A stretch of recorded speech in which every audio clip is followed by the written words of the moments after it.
Vidéo du soir, bonsoir. En tout cas, je mettrai la vidéo demain matin à 7h. Et puis les gens auront le temps de regarder la vidéo d'actualité dans la journée, dans la semaine.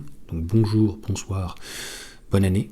Bref, donc ce que je voulais donc annoncer, merci à Cédric donc, qui m'a donné l'information qui était très intéressante.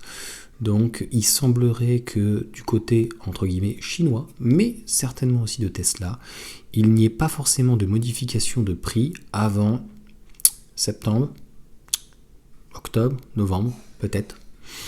On ne sait pas. En fait, on apprend que pour le coup, MG aurait roublé. Ils ont fait une technique que Renault fait et Peugeot depuis très longtemps. Ils ont donc non pas immatriculé, mais ils ont fait venir avec déjà les frais de douane, tout, les taxes des véhicules déjà importés qui sont en Europe. Donc tu sais les fameux véhicules qu'on disait waouh, il y a beaucoup de stock, il y a beaucoup de véhicules qui s'accumulent, etc. Qu'est-ce qui se passe? Tu sais, un fameux youtubeur qui disait que ces véhicules-là allaient avoir une décharge profonde. Tu sais, il n'a pas de voiture électrique, il n'en a jamais essayé de sa vie, mais il croit mieux tout savoir que tout le monde, et puis il crie haut et fort on adore les voitures diesel, vive les voitures diesel, mais je suis pas contre les voitures électriques, pas du tout. Mais bon, bref. Donc, le stock, finalement, il est prévu donc pour MG jusqu'à octobre-novembre. Donc, c'est Cédric qui m'a envoyé cette information. Donc, franc droit, je n'y arrive jamais avec le nom de ce site. Et oui, c'est extrêmement malin.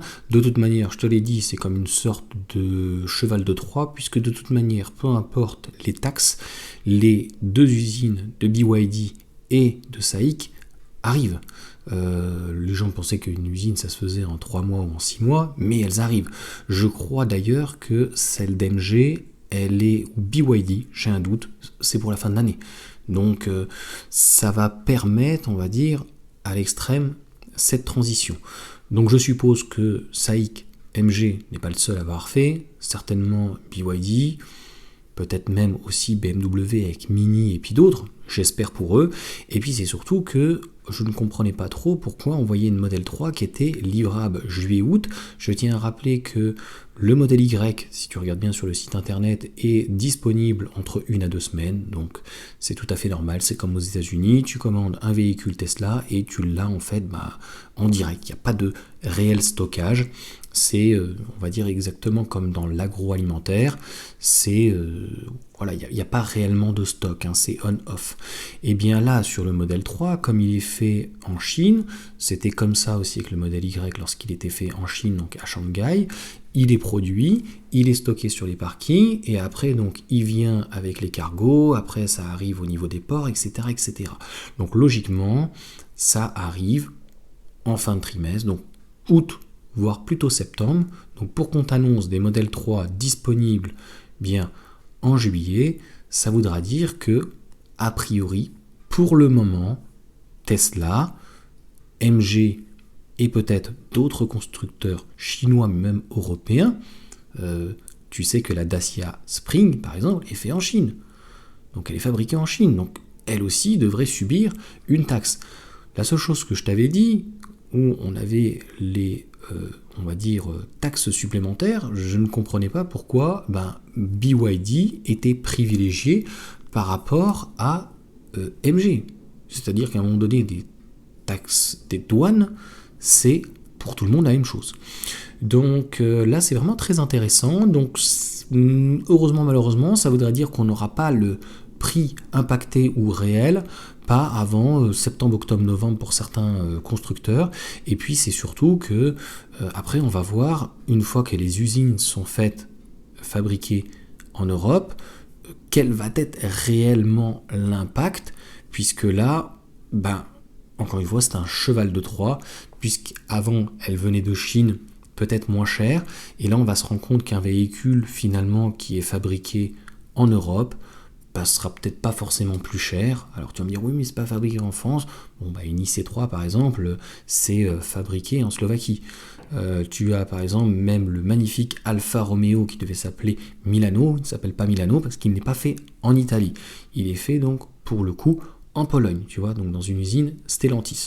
Donc il y a déjà de toute façon énormément de constructeurs européens essentiellement qui font déjà des véhicules dans des usines dans les pays de l'Est, c'est beaucoup moins cher, donc on peut les comprendre, ils sont peut-être aussi un peu plus donc maniables, et les constructeurs donc chinois font la même chose, que ce soit aussi avec les batteries, hein, c'est ATL, BYD, donc c'est la Hongrie, même LG, hein, Pologne, etc. etc. Donc voilà, et ça va permettre, si on peut dire, de squeezer. Donc la chose positive, j'ai des petits trucs de partout là, ça rentre, avec les spots, etc. Donc la chose positive, on va dire, c'est que ce protectionnisme va permettre de créer des emplois, alors pas forcément en France, mais en tout cas en Europe. La chose, on va dire, négative, si on peut dire, c'est nos constructeurs vont devoir peut-être se mettre au diapason, parce que la MG4 va rester finalement à son prix, et elle va être peut-être donc à terme fabriquée en Europe, mais c'est pas que voilà la MG4. On verra bien donc pour les autres constructeurs. En tout cas, c'est quand même une vidéo et une information, donc à mon sens intéressante à souligner. Et donc d'ailleurs, là je fais la vidéo donc le 5, normalement je crois que c'est pour demain, pour le 6. Donc on verra peut-être que Tesla, il n'y a pas de différence donc de tarifs, et peut-être que eux aussi avaient stocké. Donc je te dis voilà, le but c'est pas d'être critique, mais moi j'avais juste parlé de la batterie, qu'il fallait faire attention de ces véhicules qui étaient stockés pendant pas mal de temps. Ils font pas n'importe quoi, hein, faut arrêter. Mais que voilà, au final, il y a une stratégie de toute façon derrière.